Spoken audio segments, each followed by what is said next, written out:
esta tercera parte del vídeo de ilustración editorial que me encargó Coruña Gráfica. En los anteriores vídeos os conté un poco lo que es un libro de texto, dónde se sitúa en el ecosistema del ilustrador y cosas que hay que saber de la relación con el cliente, de los contratos, incluso de organización del trabajo. En este vídeo me voy a enfocar ya en la parte de ilustrar, en la parte importante. Os voy a contar cuál es mi proceso de trabajo, mi trabajo en digital, en el iPad Pro concretamente. Y os contaré desde que realizo el boceto, lo mando al editor para corregir, le doy color y una parte muy importante que es preparar el archivo para imprenta. Espero que lo disfrutéis. Esta tercera parte del taller tiene un enfoque mucho más práctico. Yo os aconsejo que los que queráis dedicaros a la ilustración editorial hagáis el ejercicio conmigo. No solo para practicar y para aprender algunos trucos para ser más eficaces, sino para poder haceros un portafolio. Es importante que si queréis dedicaros a este tipo de encargos, al editor le enviéis un portafolio que incluya solo este tipo de trabajos y no ilustraciones de otros estilos que a lo mejor pues, a él no le interesa. Empezamos entonces con una de las herramientas que utilizo para trabajar de manera más rápida y dar una homogeneidad al conjunto de ilustraciones del encargo, que es la selección previa de una paleta de colores y que más adelante, al dar color a una ilustración concreta, veremos cómo ayuda a ser un poquito más rápido. Abro entonces en el Photoshop el panel de muestras de colores, donde voy a crear una serie de carpetas para guardar los que voy seleccionando, separándolos, por ejemplo, pues por colores de piel y de pelo, colores naturaleza y otros que me interesen. Tener los colores así guardados me ayudará luego a ser más rápida a la hora de ilustrar y no tener que estar abriendo la selección de color cada vez que voy a colorear algo. Otra manera de generar una paleta de color es sacándola de una ilustración que ya tengas hecha y que te guste especialmente, o de alguna fotografía. Lo que hago es abrir en Photoshop, le doy un filtro de cristalizar para destacar los colores planos y luego ya solo tengo que ir cogiendo los colores con el cuentagotas y los voy a ir guardando en esta biblioteca. Probablemente haya muchas formas de generar una paleta de colores, esta concretamente es la mía y luego cuando demos color veremos lo útil que es. La siguiente herramienta que utilizo y que resulta muy útil y agiliza el trabajo es el uso de las bibliotecas. Concretamente el uso de símbolos que has ido generando a lo largo de tus proyectos. Los símbolos son estos detallitos pequeños que puedes añadir a tus ilustraciones sin necesidad de volver a ilustrarlos.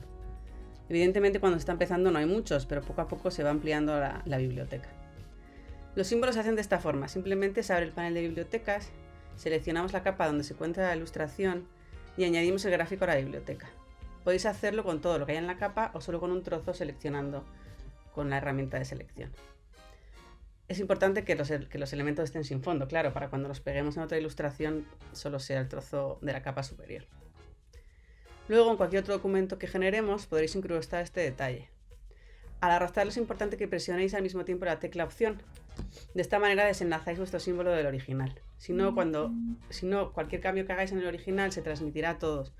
Y aunque esto es muy útil para otro tipo de trabajos, no nos interesa en este caso. En este ejemplo que estoy haciendo de cómo se puede montar una ilustración con el uso de símbolos, es un ejemplo un poco exagerado. Nunca voy a crear una ilustración desde cero así. Si los uso suelo incrustar solo un detalle, como una planta, una taza o cualquier cosita así pequeña, pero para que veáis un poco las posibilidades que tiene esta herramienta. Bien, empecemos entonces a dibujar. Imaginemos que nos han enviado ya varias páginas en PDF para ilustrar y las hemos ido guardando en sus carpetas correspondientes para mantener un poco la organización de la que hablábamos en el día anterior. Vemos el hueco donde irá nuestra ilustración con algún detalle que la describe. Abrimos pues el archivo en Photoshop, le añadimos un fondo blanco y lo guardamos ya en formato Photoshop en la carpeta de archivos en proceso. Esto es un paso que suelo hacer con todas las páginas que me envían antes de empezar a dibujar. Si las descripciones de las ilustraciones, sin embargo, las habéis recibido en un texto plano sin maquetar, entonces hay que generar el archivo desde cero. Abrimos Photoshop, introducimos las medidas que nos piden, los 300 píxeles por pulgada y el modo de color que vamos a trabajar, que nos dicen siempre el editor antes de empezar a trabajar. Pegamos la descripción a una capa nueva para luego no volvernos locos buscándola y la guardo con el código que le corresponde a cada ilustración en la carpeta. Bien, imaginemos pues que una de las páginas que recibimos es esta. Vemos el hueco aproximado que nos han delimitado para los editores para ilustrar y nos indican que la ilustración tiene que estar relacionada con el texto. En este caso nos habla de una madre y una hija, ella es costurera, la otra es lectora, no tiene mucho espacio entre tanta tela y tantos dibujos. Podemos empezar ya pues con el boceto. A lo largo de mi profesión como ilustradora he utilizado diferentes herramientas. En este momento trabajo con el iPad Pro El programa concreto es el Clip Studio Paint porque me gusta la interfaz y tiene un lápiz que la verdad que me gusta mucho. Y luego tengo las carpetas en el iCloud sincronizadas, o sea que directamente desde el programa en el iPad puedo abrir el archivo en formato PSD que he generado antes. Vamos entonces trabajando en el boceto. Habéis visto que empiezo de forma un poco más suelta para componer un boceto, un poco la escena. Y luego, sin embargo, voy concretando cada detalle y limpiando el boceto poco a poco que enviaremos al editor.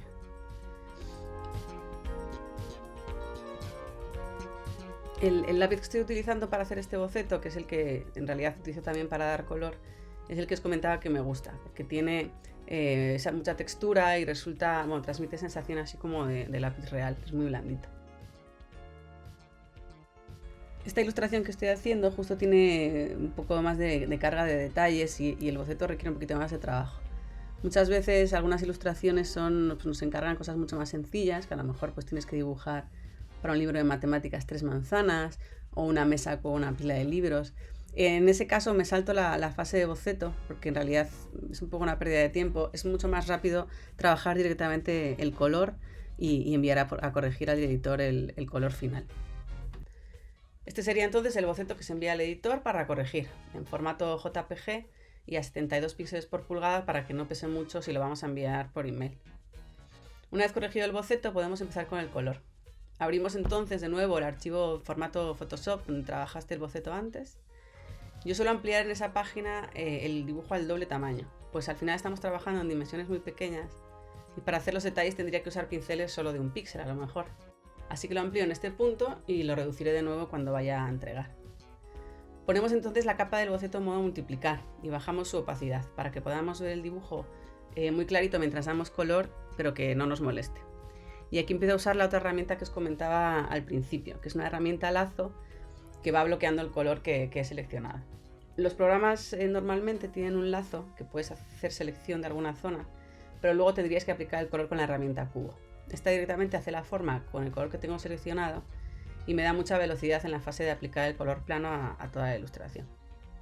Veis arriba a la izquierda la paleta de colores que tengo seleccionada para el proyecto que os describí antes y donde voy eligiendo los colores sin necesidad de irme al círculo cromático para elegir los colores concretos. Esto me ahorra mucho tiempo. Voy así definiendo entonces los colores planos de la ilustración. En la lista de capas veis también que voy creando algunas y fusionando otras. La verdad es que en las ilustraciones del libro de texto normalmente voy trabajando en varias capas según el elemento que esté dibujando o si estoy aplicando sombras, pero aleatoriamente también las voy fusionando para ganar velocidad y la verdad es que me olvido un poco de ellas.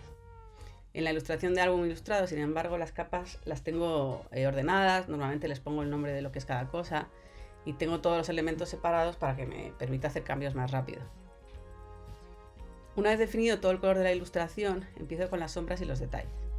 Para la iluminación hago dos cosas diferentes y veréis que las hago de manera indiscriminada según me dé en cada momento. Una de ellas es seleccionar el color que quiero iluminar, por ejemplo la cara, y lo oscurezco y lo saturo ese color para dar sombreado en el círculo cromático, repitiendo esta misma operación para cada color. Esta es una forma un poquito más lenta. La otra forma es crear una capa en modo multiplicar con opacidad baja y colorear con azul oscuro las zonas que quiero oscurecer. Para la piel y otros colores cálidos cambio del azul al marrón rojizo. De esta forma aparecen en la ilustración ya todos los colores sombreados y así puedo hacer dos cosas. O trabajar las sombras en esa capa en modo multiplicar o fusionar las dos capas e ir trabajando cada zona seleccionando el color con el cuentagotas. Veis que doy la sombra un poco a voleo sin importarme los detalles porque luego esto lo voy a ir corrigiendo. Depende de las zonas utilizo una técnica u otra, depende de lo que crea que va a resultarme más rápido. En el caso del álbum ilustrado suelo sombrear eligiendo cada zona y su color concretamente y oscureciendo y saturando ese color concreto, ¿no? Con la piel me iría a un color más rojizo y saturado, con los verdes elegiría colores más oscuros y azules, los amarillos tirando a naranjas, depende un poco de la luz que le dé a la ilustración, si es cálida o si es fría. Y luego iluminaría las pequeñas zonas, ¿no? Al tener más tiempo puedes dedicarte a controlar más cada detalle. Aún así, al final siempre suelo añadir una capa general en modo multiplicar para dar un poco una luz más global a toda la ilustración y poder exagerar un poquito más las zonas de sombra si me interesa. Vamos terminando entonces la ilustración, añadiendo los últimos detalles. Bueno, lo he puesto evidentemente en grabación rápida. La ilustración, el color me ha llevado aproximadamente 45 minutos. Terminadas entonces todos los detalles de la ilustración y el color, la vuelvo a recolocar en el tamaño original en el que me han pedido el dibujo y lo guardo otra vez en su carpeta correspondiente de Photoshop de proceso de trabajo para poder abrirla en el ordenador, en Photoshop, y poder hacer los últimos retoques. Aquí la colocamos en Photoshop. Voy a hacer una serie de cosas que a veces modifico al final para cambiar el color si no me gusta o si me han pedido algún cambio, que es poner encima capas en distintos modos de fusión, ya puede ser soft light o multiplicar, para cambiar la sensación global del color, ¿no? Muchas veces le pongo esta, que es dando en la zona iluminada amarillos y en la zona oscura, la que sería la zona oscura, rojos, o dando un poco un azul clarito y un azul oscuro para hacer un poco una luz más fría en lo que sería la dirección del foco de luz que imagino. Pero bueno, estos son últimos detalles que a veces hago por si acaso se me ha ido un poco el color, se me ha quedado un poco saturado o hay algo que quiera cambiar. Una vez hecho esto, tendríamos la ilustración finalizada para preparar el archivo para imprenta. Como normalmente en este tipo de proyectos los ilustradores no nos encargamos de enviar a imprenta los archivos, no me voy a meter en datos técnicos como el sangrado o el registro o la sobreimpresión, ¿no? Que son detalles que hay que tener en cuenta para que la impresión salga perfecta. Aquí solo nos preocupa enviar el archivo en el color adecuado para que el editor se encargue ya de maquetarlo y de todos estos detalles más técnicos. Abrimos entonces el archivo en Photoshop que habíamos trabajado antes. Lo que hago yo también es colocar de nuevo, si no lo tengo colocado, la ilustración en su hueco, eliminar todas las capas para que se quede sin fondo. Normalmente cambiar el perfil de color, porque hay veces que trabajo en RGB, lo cambiaría a CMYK. Y cada editora te puede pedir un perfil de color concreto, ¿no? Normalmente te piden el Coated Fogra 39. Entonces se le ajusta este perfil de color, se adjudica y ya podemos guardarlo en formato TIFF. También te lo pueden pedir en formato PDF o PNG.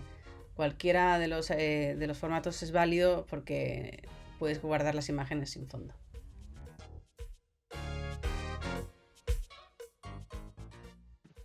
Así quedaría entonces la ilustración compuesta en la página PDF que nos envió el editor y como se verá probablemente en el libro que nos enviarán cuando se imprima.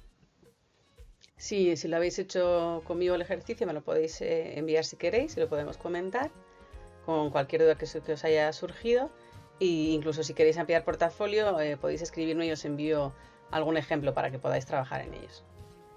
Bueno, hasta aquí llega el taller de ilustración editorial que me encargó Coruña Gráfica.